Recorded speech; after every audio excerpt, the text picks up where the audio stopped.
Hello everybody and welcome back to another video. I'm SocietySucks and today I'm checking out Death and Dynasties by CGP Grey. So yeah, this video is going to be about royalty, which there isn't much of anymore, but it should still be interesting. Rulers are so often related. Power passes from member to member, forming a dynasty. Not just with royalty or dictators, but also a ruler with just doesn't have representatives children. in a democracy. Families pass power or vie with other families for a turn at the top, much more than chance would have. Dynasties seem so natural you may never have deeply considered them, but you must if you wish to grasp and hold power as long as possible. Even if you follow the rules for rulers we have discussed, swaying the I have not watched that video, and I probably should have watched that first, especially since he's mentioning it. Well, whatever. I suppose it doesn't matter. Maybe I'll watch that next. keys to power, securing the treasure and controlling the court, no man rules forever. Dictators with resources abundant and power unchallenged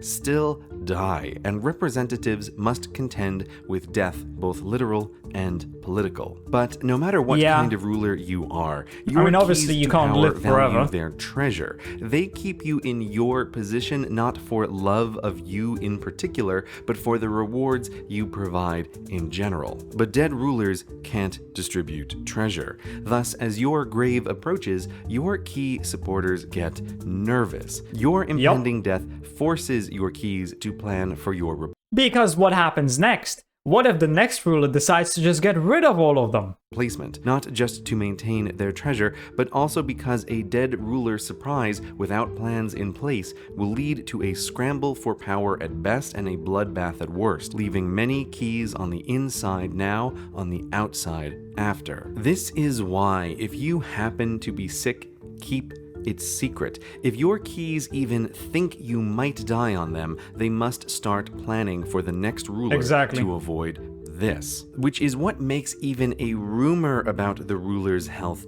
concerning. Whispers about your health are a destabilizing poison in the minds of your I mean, to be fair, if I was one of those people, I would be making plans even when the ruler seems completely fine. You know, just in case, so that I'm always prepared. I mean, because you don't have to just die of a sickness. You can just die randomly in your sleep. You can suffer a heart attack, just completely out of the blue, with no prior warnings. You need some kind of contingency plan for in case your ruler dies. Even if it doesn't seem like it's gonna happen anytime soon. You should always be prepared for it. Or key supporters, nearly impossible to remove. To the keys, your replacement is inevitable anyway, so why not start planning sooner? It's gonna happen eventually. Thus, after a rumor, the keys might seem to stay on your side in their actions, but you're already dead in their minds. You've lost control and will lose your throne sooner than you like. But while you can't defend against the Reaper or extract poison from the minds of your key supporters, there is a way to defend your power in this world from rumors of your departure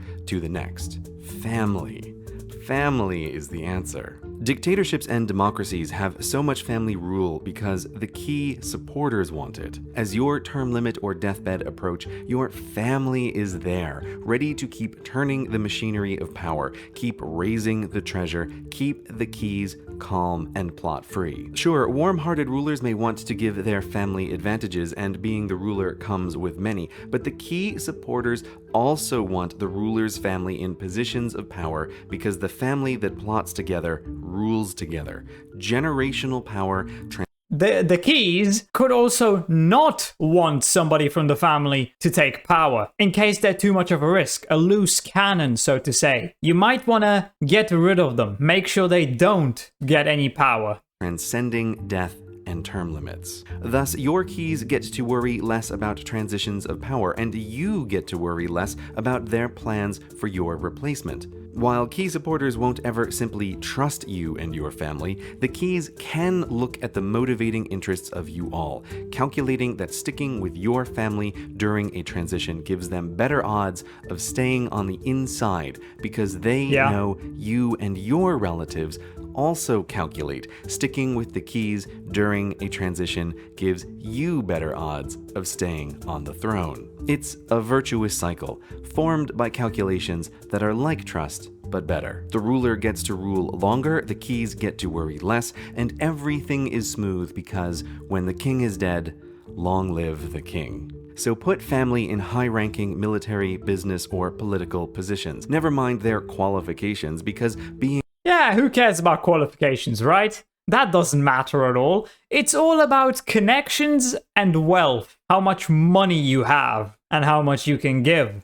family is the qualification. They must work with your key supporters so they know where the money comes from and how it is distributed. Families' relationships with the keys keep everyone calm, not just during the transition, but more importantly for you and your political longevity preceding it. So even if you have no interest in a spouse and have no love for babies, nonetheless, acquire them. Of course, the risk you run with family is they too will overthrow you. They could Many turn a on cunning you. prince has stabbed his king in the back once confident the keys won't mind. But nothing is certain. You can only play the odds, and a ruler without family is more vulnerable to rivals and rumors. Remember, I mean, a ruler who doesn't have children to pass his crown onto is not going to make a dynasty, because he's going to be replaced by somebody else who's not part of his family, probably. your keys care about the security of their treasure in general, not you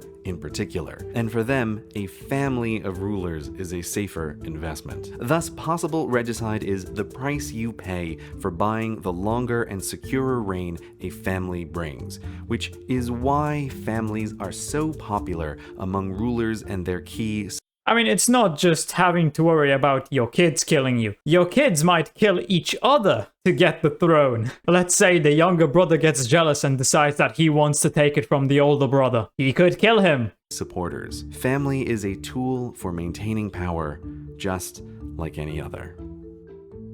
Obviously, if you're actually a ruler and you're trying to make a dynasty, children are not exactly children. They are political bargaining tools. And if you're in the position of the child, your parents are not your parents. They're just inheritance. I really didn't learn much more from this video, but that's mostly just because of how much of an interest I have in history, especially the medieval times and when monarchies were still much more prevalent than they are today, and when they had actual power, unlike today where they're mostly just figureheads. They're mostly just symbolic. And yeah, I think I've said everything I wanted to during this video, so I hope you enjoyed. If you did, please consider subscribing and leaving a like. If you want to see more reactions, check out this video right here, and with that, I'll see you in the next video.